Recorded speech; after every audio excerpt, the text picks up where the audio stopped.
Peut-on dire que la priorité de Jésus sur terre était de faire du bien? En ce sens, était-il à contre-courant de ce que les gens attendaient du Messie?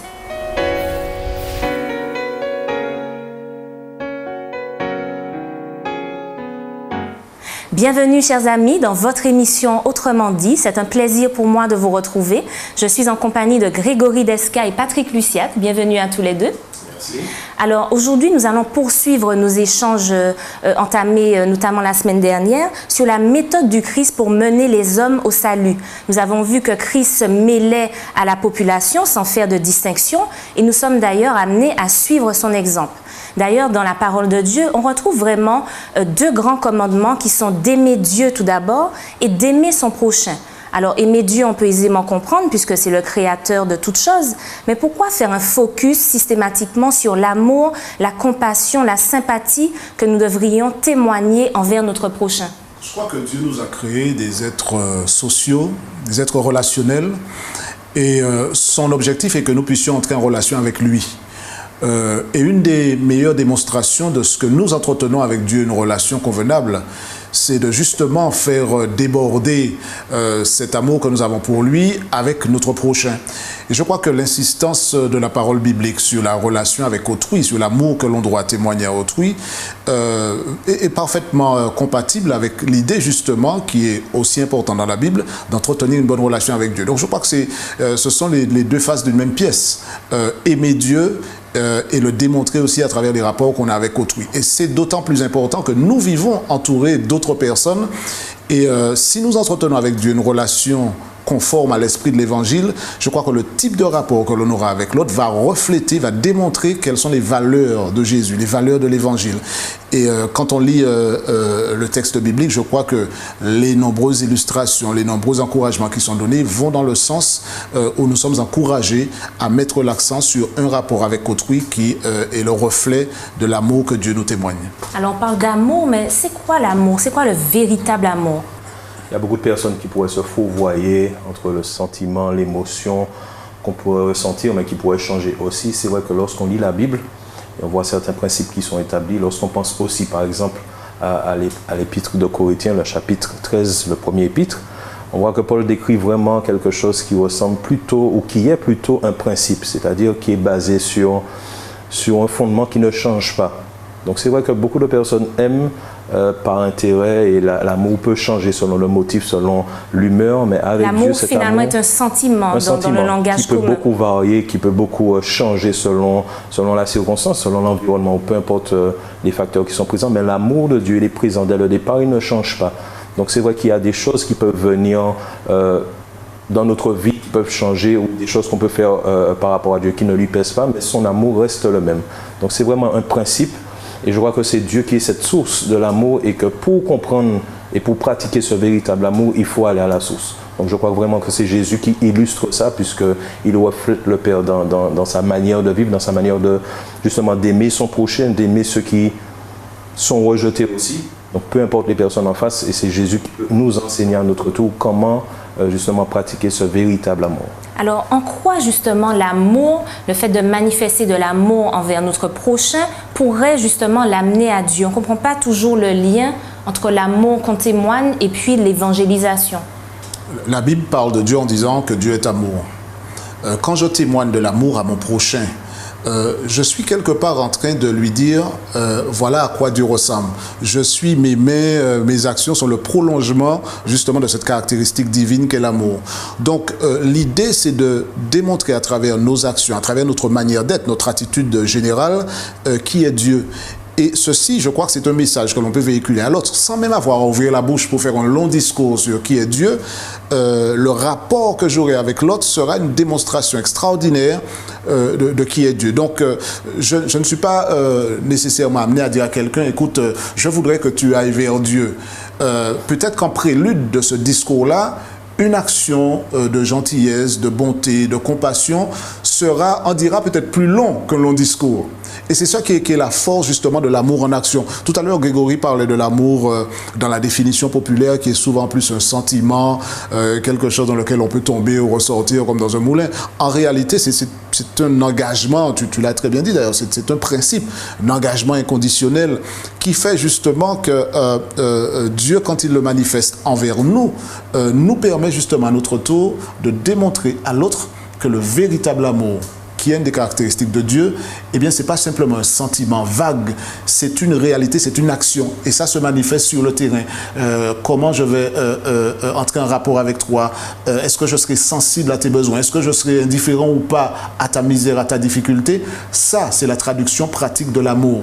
Et nous sommes appelés en tant que chrétiens à manifester cela parce que Dieu est amour, parce qu'il a placé l'amour dans notre cœur et que l'amour est une action que le chrétien qui puise, qui plonge ses racines dans l'évangile va devoir manifester dans toutes les circonstances de la vie. Alors en matière effectivement d'évangélisation, puisque nous sommes amenés à être, nous l'avons déjà vu lors des études précédentes, les mains et les pieds de Jésus, donc à témoigner, à évangéliser, est-ce que l'amour en matière d'évangélisation est vraiment, réellement un acte désintéressé? Parce qu'on pourrait être amené à manifester de l'amour, de la bonté envers quelqu'un, qui deviendra peut-être même un ami, et au fond le but ultime c'est quand même de l'approcher, de le convertir, de l'amener à Christ. Donc est-ce que vraiment l'amour, c'est faire preuve d'amour, d'agir de la sorte? C'est vrai que la démarche dans l'évangélisation n'est pas de faire de nouveaux membres de club. D'accord? C'est-à-dire essayer de faire sa petite promotion et espérer que beaucoup de personnes vont accepter. Et finalement, on est content du chiffre, content du nombre. Non, je pense que le motif est la base même, justement, et on en revient à ce que tu dis, c'est-à-dire l'amour. Et je reviens aussi au chapitre 13 qui dit que, de Corinthiens, où Paul dit bien que si je fais ces choses-là pour me faire voir, si je fais ces choses-là, mais que finalement, cet amour-là qui vient de Dieu ne m'anime pas, même si ce serait de donner ma vie pour l'autre ou que je sois brûlé pour une autre personne, ça ne compte pas. D'accord? Donc cet amour-là dont on parle, et j'insiste dessus, ce n'est pas un amour que l'homme a pu cultiver naturellement chez lui-même, c'est un amour qui vient de Dieu. Et c'est vrai que tout ce que Dieu fait, c'est quelque chose de désintéressé. Il le fait en espérant effectivement avoir un retour, mais même s'il ne l'a pas, il le fait quand même, parce qu'il nous aime tout simplement. Donc on devrait, dans ce même état d'esprit, en tant que chrétien, donc qui prenant comme exemple Christ, pouvoir agir de la même façon. Effectivement, manifester cet amour, lier des liens d'amitié, en espérant effectivement que la personne puisse accepter d'être sauvée, parce que finalement c'est une bonne chose. Ce que Dieu désire, c'est que chacun soit sauvé, mais pas le faire pour un nombre ou pour le faire pour un prestige, mais vraiment le faire parce qu'on a envie justement que mon prochain, que celui qui est à côté de moi, mon voisin, puisse partager aussi cette espérance que j'ai déjà acceptée et que bientôt, lorsque Jésus reviendra, que nous soyons du plus grand nombre pour partager ça ensemble. Alors c'est vrai que c'est une belle expérience, mais peut-être que certaines personnes qui nous regardent n'ont pas cette foi, cette croyance dont on parle en un Dieu, un seul Dieu, et en témoignant de l'amour, de la bonté envers elles, à aucun moment ne verront le lien et l'existence d'un être supérieur. Il ne faut pas faire abstraction d'une réalité qui échappe à beaucoup de personnes. C'est que l'Esprit de Dieu est à l'œuvre. Et amener quelqu'un à Jésus n'est pas le résultat de mon expertise, de mon savoir-faire ou de mon expérience. Même si tous ces éléments-là entrent en ligne de compte, lorsque je vais entrer en contact avec l'autre. L'Esprit de Dieu travaille. Et quelque part, Dieu a placé dans l'homme la capacité d'entrer en contact avec lui. Sinon, ce serait peine perdue si l'homme n'avait pas cette capacité d'entrer en contact avec Dieu. Et je crois que c'est vrai, comme tu l'as dit, quelqu'un peut très bien se dire, eh bien, c'est quelqu'un de gentil. S'il fait ça, c'est parce qu'il est gentil, sans faire de connexion avec Dieu. Mais justement, ça peut être le début d'un long chemin. C'est-à-dire que cet individu va se rendre compte que malgré la différence peut-être ethnique, la différence de religion, j'ai été capable de franchir les barrières et de manifester de la compassion, de l'amour, de la courtoisie. Et à un moment ou à un autre, je crois que l'Esprit de Dieu peut œuvrer pour faire comprendre à cette personne que si je l'ai fait, ce n'est pas parce que j'ai en moi-même de manière naturelle les fibres de la bonté, mais c'est parce que Dieu a fait un travail en moi et qu'il me permet, en dépit de tous les obstacles qui peuvent se dresser, d'aller vers l'autre et de le considérer comme l'objet de mon amour. Je ne le fais pas parce que je dis, voilà, ça c'est un candidat là, il faut que je le gagne. Donc je vais simplement faire une démarche à peine voilée pour essayer, voilà. En fait, il ne faut pas que ça soit un calcul. L'amour, s'il est authentique, s'il est vrai, c'est un amour qui est désintéressé, on l'a dit tout à l'heure, et c'est sur la base de l'amour que je vais vers l'autre. Pas avec des idées préconçues. Donc il s'exprime naturellement et tout ça. Bien sûr. Et puis, je ne dois pas non plus me dire, mais c'est quand même dommage, hein, j'ai été gentil avec lui et puis il ne m'a pas demandé un peu plus sur Dieu. Non. En fait, en étant bon, en étant courtois, en faisant preuve d'amour envers l'autre, j'ai parlé de Dieu. Je n'ai peut-être pas fait avec le langage habituel, mais j'ai parlé de Dieu. Et c'est une semence qui est plantée et tôt ou tard, à un moment ou à un autre, que Dieu connaît, cette personne va réaliser que pouvoir agir de la sorte n'est pas quelque chose d'intrinsèquement humain, mais que Dieu donne à l'homme la capacité de lui ressembler en faisant des actes d'amour, de compassion, parfois même lorsque les circonstances l'inviteraient à faire autrement. Donc Dieu est bien présent dans l'amour, dans les actes d'amour des chrétiens qui se revendiquent du Créateur. À eux, s'ils sont vraiment des chrétiens authentiques, de ne pas laisser cette démarche-là être supplantée par un calcul qui serait basé sur l'agrandissement d'un club ou bien, vous savez, une récompense par rapport au grand nombre de personnes qu'on aurait pu faire adhérer à un groupe. Je crois qu'il faut revenir au cœur même de la chose, quelle est la motivation. Est-ce que c'est l'amour? Si c'est l'amour, je n'ai pas ce genre de calcul, je n'ai pas ce genre de cauchemar. J'ai ressemblé à Jésus, j'ai fait ce que Jésus aurait fait et ça, c'est la démarche qui doit satisfaire le cœur du chrétien. Alors, en quoi peut-on dire que Jésus, notre modèle, tu l'as dit Patrick, était bon? Est-ce qu'on a des exemples dans la Bible, je suppose, hein, où Jésus exprime justement sa bonté et surtout, fait-il preuve de bonté envers tout le monde, c'est-à-dire les bons et les mauvais ou les méchants, comme on aime dire dans la Bible? C'est vrai que si on doit parler d'amour, de bonté, lorsqu'on considère beaucoup de protagonistes dans la Bible qui ont déjà manifesté cet amour dont on parle, ou cette bonté, ou cette compassion, cette sympathie, je crois que Jésus reste en tête de liste. Je crois qu'il reste par excellence le modèle et je crois que Patrick est d'accord avec moi sur ce point. On a l'impression, lorsqu'on prend le temps d'analyser sa vie, même si elle a été très courte, en tous les cas concernant son ministère sur la terre, qui a été à peu près de 3 ans, on a l'impression qu'en 3 ans, Jésus a pu, à chaque moment, chaque petit instant, chaque petit regard, chaque petit geste, sa manière d'exprimer les choses, sa manière de dire les choses, même si que quelquefois elle pourrait paraître dure, mais lorsqu'on prend le temps d'analyser avec quelle émotion il pouvait dégager une expression, on sent que, j'ai envie de dire que l'amour et la bonté transpiraient, d'accord, et ressortaient de tous les pores de Jésus. On sent bien que sa démarche à chaque moment était toujours d'aider l'autre. Et il ne mettait jamais quelqu'un de côté. S'il devait aider quelqu'un, par exemple comme le cas du centenier, il devait s'arrêter pour une autre personne, il le faisait. Et même s'il était fatigué, il allait jusqu'au bout pour pouvoir toujours apporter ce soulagement, ce réconfort à la personne qui était en face de lui. Je crois que Jésus vraiment est celui qui donne comment je pourrais dire ça, le fil conducteur et vraiment cette orientation de comment justement manifester de l'amour, de la bonté, de la compassion. Donc c'est surtout l'amour sans distinction, c'est ce que tu essaies de dire. Sans distinction. D'ailleurs, je crois que malheureusement, cet amour sans distinction lui a valu quelques problèmes puisque dans un contexte dans le contexte dans lequel il était, c'est-à-dire avec les Juifs et certaines lois qui empêchaient de fréquenter certaines personnes, il était critiqué pour ça, pour fréquenter des prostituées, pour fréquenter des gens malades, des gens lépreux, pour fréquenter des gens qui faisaient partie des Romains. Donc on sent bien que Jésus cassait et brisait toutes ces barrières-là parce que son but était justement de toucher tout un chacun et le bien. Et l'amour qu'il voulait manifester n'était pas qu'à une catégorie, mais à tout un chacun. Et je pense qu'on devrait se référer à ça pour reporter cela aujourd'hui et comprendre que le Dieu qu'on sert ne s'arrête pas à une population, à une religion, à un groupe de personnes, mais son amour s'étend à toute l'humanité. D'ailleurs, c'est pour ça qu'il a envoyé son Fils, pour que tous ceux qui croient en lui puissent l'accepter et puissent avoir la vie éternelle. Alors, en ce sens, est-ce qu'on peut dire que Jésus, justement, était à contre-courant de ce que les gens de l'époque attendaient? Ils avaient entendu parler de quelqu'un qui viendrait, d'un Messie, et finalement, cette personne, loin de les délivrer du joug romain, finalement, s'attelle à faire du bien à toutes sortes de personnes, alors est-ce qu'il ne répondait peut-être pas aux attentes de ceux qui attendaient le Christ? Jésus faisait du Jésus. 100%, sans mélange ni conservateur. Jésus était en fait quelqu'un qui ne faisait pas une démarche empruntée. Il était authentique. En allant vers l'autre, en touchant les intouchables, en faisant du bien à tous, sans discrimination, il était lui-même. Il était le reflet de sa propre personne, de son caractère propre. C'est-à-dire un être atypique, un être unique. Aux yeux de ceux qui, dans la société où il a vécu, avaient déjà des idées préconçues, des attentes. On disait, voilà, le Messie, eh bien, voilà déjà le profil du Messie. Il faut qu'il fasse ci, il faut qu'il nous délivre des Romains, il faut que ça soit un chef militaire qui vient, qui règle le compte de l'occupant, etc. Or, Jésus, entre plusieurs guillemets, dirais-je, se fait un malin plaisir justement de prendre à rebrousse-poil, à contre-pied toutes ces idées préconçues.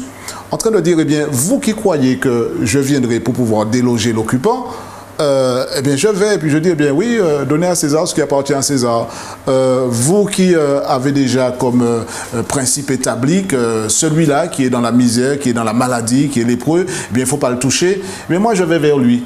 Celui qui est le collaborateur avec l'occupant, hein, le percepteur d'impôts, je lui demande de venir avec moi. Donc Jésus, quelque part, va aller à contre-courant de beaucoup d'idées qui étaient communes à son époque. Pas pour le plaisir de dire, voilà, eh bien, vous savez, je suis peu orthodoxe, je suis anticonformiste. C'est pas ça l'idée de Jésus. Il est en train de montrer, en fait, que l'amour n'est pas forcément emprisonné dans la définition que les gens avaient, mais l'amour authentique, c'est ça, c'est aller vers l'autre, faire du bien. Voilà la religion de Jésus, c'est aller vers celui qui est opprimé, qui est malheureux, qui est rejeté. Puis dire, voilà, toi, tu es aveugle, tu es malade, tu es rejeté, eh bien, je viens vers toi. Quand bien même les autres t'ignoreraient, moi, j'irai vers toi et je te ferai du bien, je vais te toucher, je vais te guérir. C'était ça le mandat de Jésus. Aller vers l'autre et démontrer que la religion du royaume, ce n'était pas de grands discours, ce n'était pas de grands apparats, etc. C'était simplement manifester, concrétiser l'amour. L'amour en action. Jésus qui démontre que l'amour, ce n'est pas simplement une parole, c'est une action. Et une action qui va l'amener parfois avec des personnes mises au banc de la société. Moi, j'aime ce Jésus-là. J'aime ce Jésus-là qui est capable justement de venir vers moi parce que je ne suis pas mieux que les autres. Il est capable de venir vers moi parce qu'il m'aime. Il est capable de venir vers celui ou celle qui nous écoute aujourd'hui, qui se dit, eh bien justement, je suis à part parce que les gens ne m'aiment pas, parce que je suis de telle race, de telle religion. Donc même quelqu'un qui se sent peut-être indigne d'être approché par Jésus. Et c'est ce qui, pour moi, est extraordinaire dans l'amour de Jésus. L'amour de Jésus renverse les barrières, quelles qu'elles soient. Et cet amour-là, il nous invite aussi à en faire la démonstration dans nos rapports avec les autres. Alors, je trouve ça extraordinaire. C'est vrai que c'est très beau, mais comment nous, en tant que chrétiens, personnes désireuses justement de ressembler à Christ, comment exprimer cet amour dans notre vie au quotidien? Comment démontrer à l'autre que nous l'aimons? Que faire finalement? Je ne sais pas si je pourrais faire une liste de chaque petite chose à faire, mais c'est vrai que, comme je l'ai dit auparavant, je pense que Jésus reste le modèle par excellence. Je le précise parce que, comme je l'ai dit aussi, c'est pas naturel chez nous d'aller vers l'autre, d'aller vers les gens qui sont rejetés, les gens qui sont méprisés. On ne veut pas être associé à certaines personnes. C'est pas naturel chez l'homme de pouvoir faire cette démarche, surtout dans une société comme la nôtre où chaque individu, en tous les cas beaucoup, deviennent de plus en plus égocentriques. Oui, donc on est tourné vers soi-même. Qui prime. Donc dès que ça fonctionne pour moi, dès que ça marche pour moi, pour l'autre, il n'a qu'à se débrouiller. Non, je pense que c'est vraiment quelque chose qui est le résultat justement de cette relation avec Dieu. C'est peut-être pour ça que Dieu l'a mis dans cet ordre. Aimer Dieu avant, aller à la source avant pour vraiment comprendre comment aimer son prochain. Et je pense vraiment que c'est Jésus, au travers de ces exemples-là, de sa manière de faire, de sa manière de vivre, de sa démarche, justement, qu'on peut comprendre quel est ce véritable amour. Et je pense que Dieu va placer les occasions pour justement mettre tout ça en pratique. On voit notamment l'exemple de Jonas, qui est presque déçu, voire irrité que le jugement finalement de Dieu ne s'abatte pas sur ce qu'il qualifiait de méchants, les fameux Ninivites. Alors, est-ce que nous aussi, on ne ressemble pas à ce Jonas qui n'a pas envie de partager la bonté et la compassion de Dieu? Ça arrive trop souvent. L'exemple de Jonas est une illustration parfaite de ce qui arrive lorsque le raisonnement humain prend le pas sur la bonté de Jésus. Voilà un homme qui en veut à Dieu de faire preuve de miséricorde. Il a attendu, tu devais les détruire. Il n'ouvre même pas la porte, voire la fenêtre, à la possibilité de repentance. Et je crois que l'objectif de la venue de Jésus, c'est aussi de nous montrer quel est le chemin à suivre. Et lorsqu'on regarde l'exemple de Jonas, effectivement, on se dit, mais voilà un homme qui n'avait pas compris, lui qui était prophète, appelé par Dieu à transmettre un message. C'est vrai parfois d'avertissement, mais jamais un avertissement venant de la part de Dieu n'est dissocié de l'amour, de la possibilité de pardon, de rédemption. Or, Jonas en veut à Dieu parce qu'il était venu dire, voilà, eh bien, vous êtes des méchants, donc vous serez exterminés. Et quand Dieu est sensible à la repentance du peuple, eh bien, il en veut à ce Dieu-là. Je crois que ça devrait nous faire réfléchir, si jamais il y a un petit Jonas qui sommeille en nous, nous dire, eh bien, quelque part, est-ce que finalement mon voisin ou mon collègue ou quel que soit l'individu, peut-être que je vois comme quelqu'un de tellement éloigné de Dieu, de tellement mauvais, méchant, à qui j'en veux, et sur qui peut-être je souhaite que pleuvent, non pas les bénédictions de Dieu, mais la foudre du ciel, peut-être que je devrais plutôt être habité par cet amour de Dieu qui pourrait m'amener à dire, Seigneur, je prie qu'il ou elle se repente. Je prie que quelque part elle soit sensible à cette voix que tu lui adresses, qui lui permettrait de comprendre que tu veux la sauver. Et si c'est ça notre démarche, je crois qu'on ne sera pas sur les traces de Jonas, mais qu'on sera plutôt sur les traces de Jésus, qui a fréquenté des gens qui ne suivaient pas ses lois, qui n'allaient pas dans le même sens que lui. Mais il est venu non pas pour leur dire, bien, vous avez encore 5 minutes là avant que je vous exécute. Non, mais il lançait toujours des appels d'amour, par le verbe, par l'exemple, par des actions d'amour. Et bien souvent, ces personnes ont été sensibles. Combien de personnes ont rencontré Jésus et ont fait volte-face parce qu'elles se dirigeaient vers la perdition, et l'amour de Jésus a été la rencontre de leur vie. À nous aujourd'hui de dire, eh bien, l'histoire de Jonas nous sert de leçon. Le parcours de Jésus est une source d'inspiration pour nous. Et ceux qui sont en face de moi, ce n'est pas à moi de déterminer leur sort. Mon rôle, c'est de démontrer l'amour de Jésus, de les toucher avec l'amour de Jésus, de souhaiter leur bien. En faisant cela, j'aurai démontré que je suis les traces de Jésus, et je serais peut-être étonné de voir le résultat de l'amour plutôt que le résultat de la culture de la vengeance et du souhait du mal vers autrui. Alors comment... Oui, Grégory. Pour aller dans la continuité, parce que c'est vrai que l'exemple de Jonas me touche particulièrement. Deux choses. On voit la différence entre la justice humaine, et Patrick l'a dit, et la justice divine. Et puis l'autre chose, c'est l'humilité.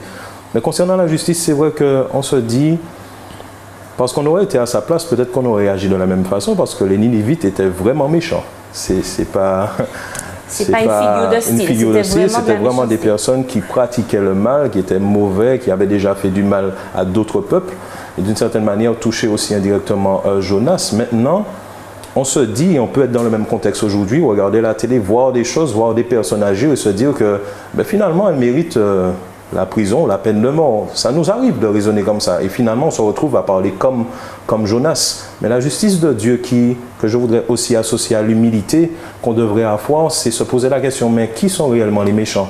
À partir de quoi on détermine qui est méchant ou pas? Il faut se rappeler, la Bible dit dans Romains 3 que nous sommes tous pécheurs. Et si la justice de Dieu devait s'abattre sur des personnes, elle se sera abattue sur nous tous. Parce que nous avons tous, à un moment donné, agi méchamment, fait des actes qui étaient répréhensibles, fait des choses qui n'étaient pas bonnes aux yeux de Dieu. Elle nous rappelle que la justice de Dieu, effectivement, est pour nous une bénédiction, mais même pour la personne qui continue à pratiquer cette méchanceté-là ou avoir de mauvaises attitudes, Dieu veut sauver cette personne-là aussi. Donc, il faut vraiment faire attention, même dans nos attitudes, dans notre manière de penser, comme il a dit pour notre voisin qui peut-être nous fait du tort, faire attention à ne pas raisonner comme ça, mais se rappeler que Jésus aime cette personne aussi, et sa démarche aussi d'amour et de bonté, de sauver, et pour cette personne qui est en face de nous. Alors comment souhaiter tout de même le bien de quelqu'un, ça arrive, de quelqu'un qu'on n'aime pas, ou pire, quelqu'un qui nous a fait du mal, concrètement? Je crois pour faire bref, il ne faut pas se bercer d'illusions.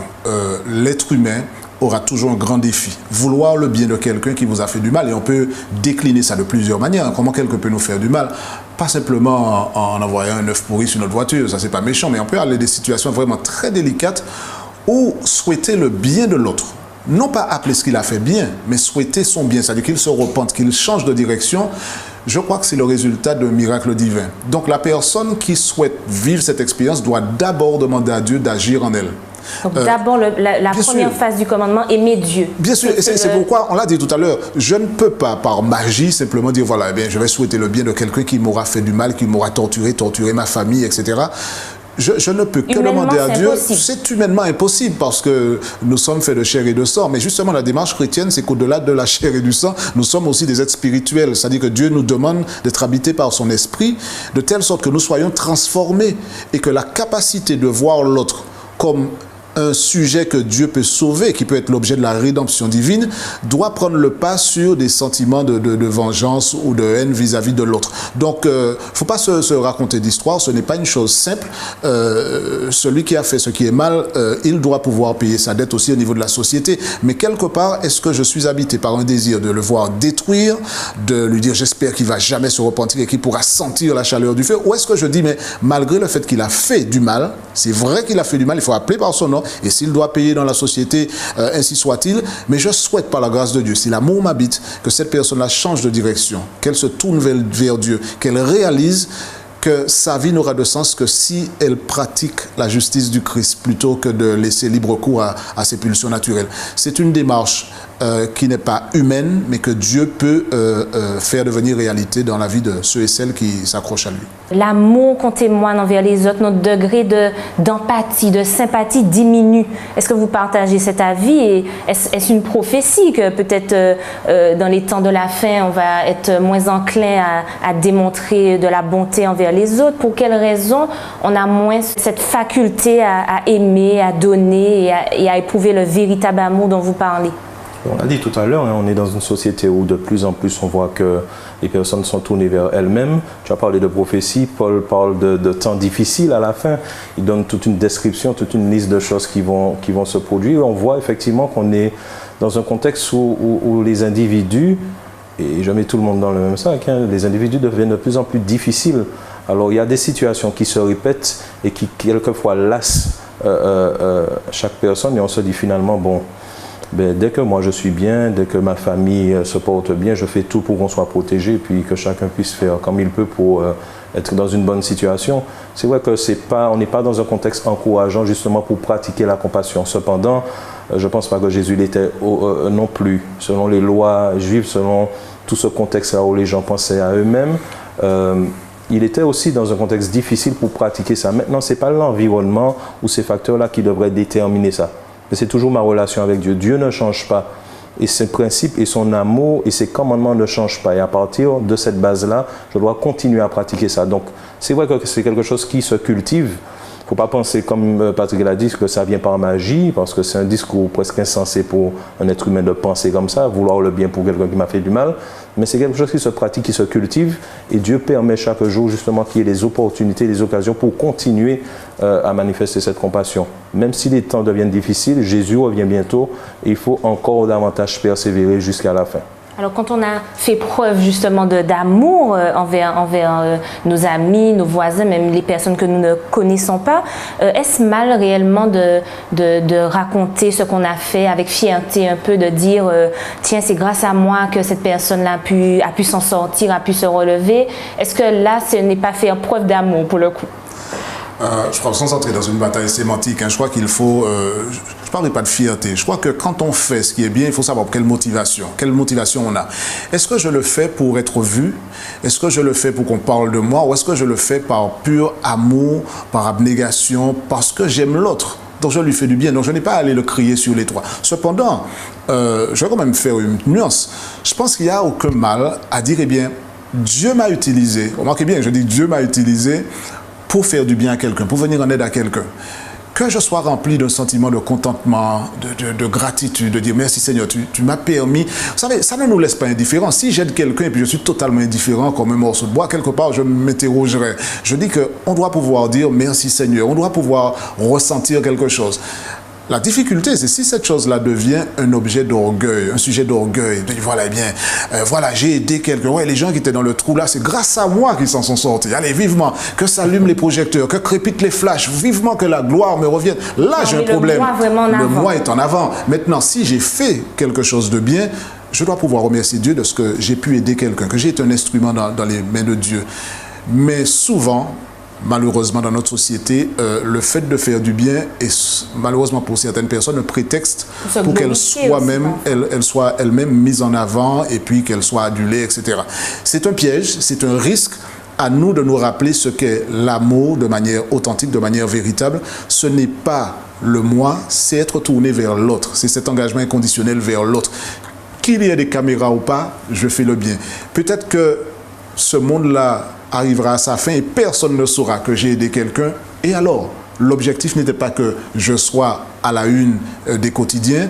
L'important, c'est que Dieu sache que son amour en moi s'est traduit par une action envers quelqu'un qui était dans le besoin. Et ça, c'est un motif de joie, pas d'orgueil. C'est un motif de contentement, pas de prétention. Et à nous de prier Dieu pour que jamais cette tentation-là nous n'y succombions. Merci Patrick pour cette belle conclusion. Merci également à Grégory pour cet échange. Nous espérons que nous avons pu répondre à vos questions aujourd'hui. Rendez-vous à la prochaine émission d'Autrement dit.